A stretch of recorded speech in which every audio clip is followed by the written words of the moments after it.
यूं तो पहले से ही गुस्से में थे। इस बार तो उन्होंने कुछ कथावाचकों पर भयंकर बम फोड़ दिया, जिसमें एक नाम है जो आप भी जानते होंगे, धीरेंद्र शास्त्री का।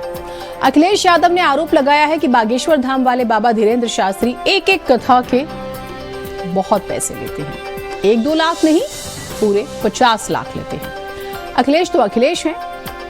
अब उनके बयान पर बवाल हो रहा है। वो ये भी कहते हैं कि वो टेबल के नीचे से पैसे लेते हैं।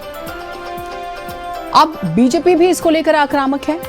हालांकि जब तक हम आपको ये रिपोर्ट दिखा रहे हैं, एक जिम्मेदार न्यूज चैनल होने के नाते आपको ये बता दें कि धीरेंद्र शास्त्री की इस पर कोई प्रतिक्रिया नहीं आई है। माना जा रहा है कि ये सियासी बयान भी हो सकता है, एक जातीय समीकरण को साधने की भी कोशिश हो सकती है। क्या देश में नई बहस शुरू हो जाएगी कथावाचकों को लेकर? Special report.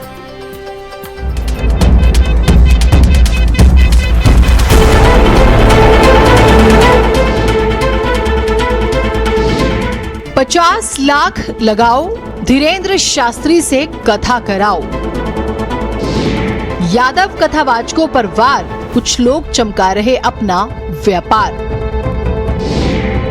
इटावा कांड से गुस्से में अखिलेश, क्या देश भर में छिड़ेगा नया कलेश? बाबा बागेश्वर को कौन नहीं जानता, जिनके चरणों में हर दल के नेता नतमस्तक होते हैं। वो बाबा बागेश्वर इन दिनों सपा के मुखिया अखिलेश यादव के निशाने पर है, और निशाना भी ऐसा वैसा नहीं, इतना तीखा कि बाबा बागेश्वर इसे बर्दाश्त नहीं कर पाएंगे। अब पूरी खबर को समझिए। इटावा में यादव कथावाचकों के साथ जिस तरह से व्यवहार हुआ, उसके बाद पूरे सोशल मीडिया और तो और सियासी गलियारों में जाति पर भयंकर बवाल शुरू हो गया। चारों तरफ कुछ जाति विशेष के लोगों के साथ भेदभाव की बातें की जाने लगी। हुआ ये कि सपा के मुखिया अखिलेश यादव भी इस जंग में कूद पड़े और बागेश्वर धाम वाले बाबा पर भयंकर तरीके से सवाल उठा दिए, उन्हें लपेटे में ले लिया। मतलब यूपी का बवाल एमपी तक चला गया। इटावा में कथावाचकों के साथ बदसलूकी मामले में अब अखिलेश यादव के निशाने पर बाबा बागेश्वर धाम के पंडित धीरेंद्र शास्त्री आ गए। अखिलेश यादव ने पंडित धीरेंद्र शास्त्री पर मोटी रकम लेकर कथा बांटने का आरोप लगा दिया, और रकम भी 1-2 लाख नहीं बल्कि 50 लाख रुपए। अखिलेश कहते हैं कि कई कथावाचक हैं जो 50 लाख रुपए लेते हैं। किसी की हैसियत है कि धीरेंद्र शास्त्री को कथा के लिए अपने घर बुला ले, अंडर टेबल लेगा वो बाबा पैसे। आप पता करवा लीजिए, धीरेंद्र शास्त्री पैसे नहीं लेते हैं क्या? कथा बांटने की उनकी कितनी कीमत होगी? जिस परिवार को कथा करानी थी, उनपे इतना संसाधन पैसा नहीं था कि लाखों रुपए वाले कथावाचक बुला लें, क्योंकि कई कथावाचक हैं जो 50 लाख रुपए लेते हैं। कोई किसी की हैसियत है कि धीरेंद्र शास्त्री को बुला ले अपने घर कथा के लिए? कोई अंडर टेबल लेगा वो बाबा पैसे? आप पता करवा लीजिए, अंडर टेबल नहीं लेते हैं वो धीरेंद्र शास्त्री। क्या कथा बांटने की पता कितनी कीमत होगी उनकी, फ्री तो नहीं। अखिलेश यादव के बयान पर बवाल होना था सो हुआ। जब तक हम इस रिपोर्ट को लिख रहे हैं, तब तक धीरेंद्र शास्त्री की कोई प्रतिक्रिया नहीं आई है, लेकिन यूपी सरकार में मंत्री दिनेश प्रताप सिंह ने जरूर जवाब दिया। कहते हैं अखिलेश यादव की नजर का प्रश्न है कि वो दक्षिणा किस रूप में देखते हैं। ब्राह्मण से पूजा कराना, उन्हें दक्षिणा देना परंपरा है और हम इसका सम्मान करते हैं। अखिलेश यादव जी की नज़र में अंडर टेबल हो सकता है, और हम तो क्षत्रिय समाज के लोग हैं, हमेशा ब्राह्मण से पूजा कराते रहे हैं और उसके बाद दक्षिणा दे करके, उनके चरण छू करके, उनका आशीर्वाद लेकर के उनको विदा करते रहे, हमारी संस्कृति है। तो दक्षिणा को अब किस रूप में अखिलेश यादव जी देखते हैं, मैं ये मानता हूँ कि जब भी कोई पूजा कराई जाए, जब भी कोई कथा सुनी जाए, कथावाचक को या पूजा करने वाले पंडित जी को दक्षिणा बिना दिए वो कथा अथवा वो पूजा सार्थक नहीं होती। ऐसी मान्यता हमारे समाज में, हम ऐसा करते आए, करते रहेंगे। अब विवाद का मूल कारण समझिए। इटावा जिले के दादरपुर गांव में 21 जून को कथावाचक मुकुटमणि यादव और उनके सहयोगी संत कुमार यादव के साथ कथित तौर पर मारपीट और बदसलूकी की गई। आरोप लगा कि ब्राह्मण समुदाय के कुछ लोगों ने उनकी चोटी काट दी, सिर मुंडवा दिया और जाति सूचक टिप्पणियां की। इस घटना का वीडियो वायरल होने के बाद सपा के मुखिया अखिलेश यादव ने पीड़ित कथावाचकों का समर्थन किया।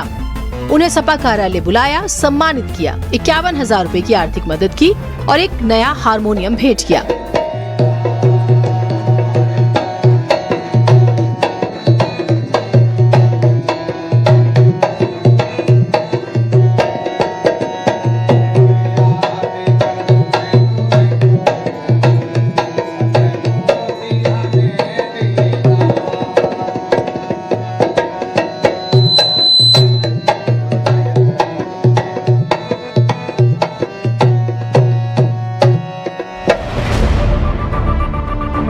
अखिलेश ने इस घटना को पीडीए यानी कि पिछड़ा दलित अल्पसंख्यक समुदाय के खिलाफ अन्याय करार दिया और बीजेपी सरकार को जमकर निशाने पर लिया। कहा, कुछ वर्चस्ववादी लोग कथावाचन में अपना एकाधिकार बनाए रखना चाहते हैं और इसे व्यवसाय बना लिया। अगर सच्चे भक्तों को कथा करने से रोका जाएगा तो ये समाज में अन्याय को बढ़ावा देगा। अखिलेश के आरोपों के बाद कुछ सवाल हैं। सवाल, अखिलेश के बयान में कितनी सच्चाई? क्या कथावाचन पर किसी खास धर्म का एकाधिकार है? क्या कथावाचन करना व्यापार बन गया है? क्या सच में मोटी रकम लेके कुछ कथावाचक कथा करते हैं?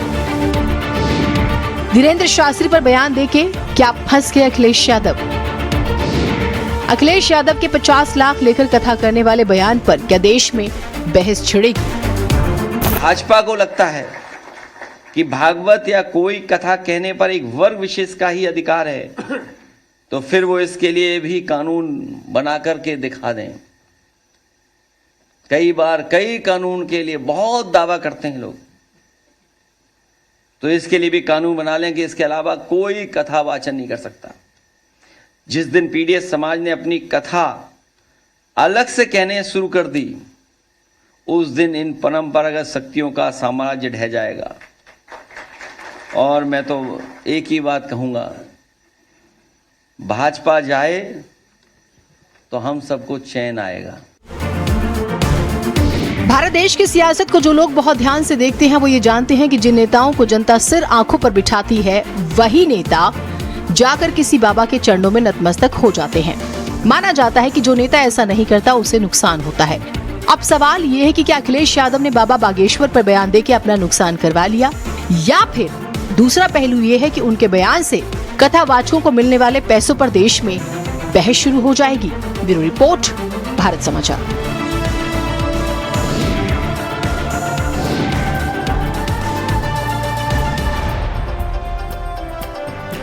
एक बात मानकर चलिए, अभी इस पर विवाद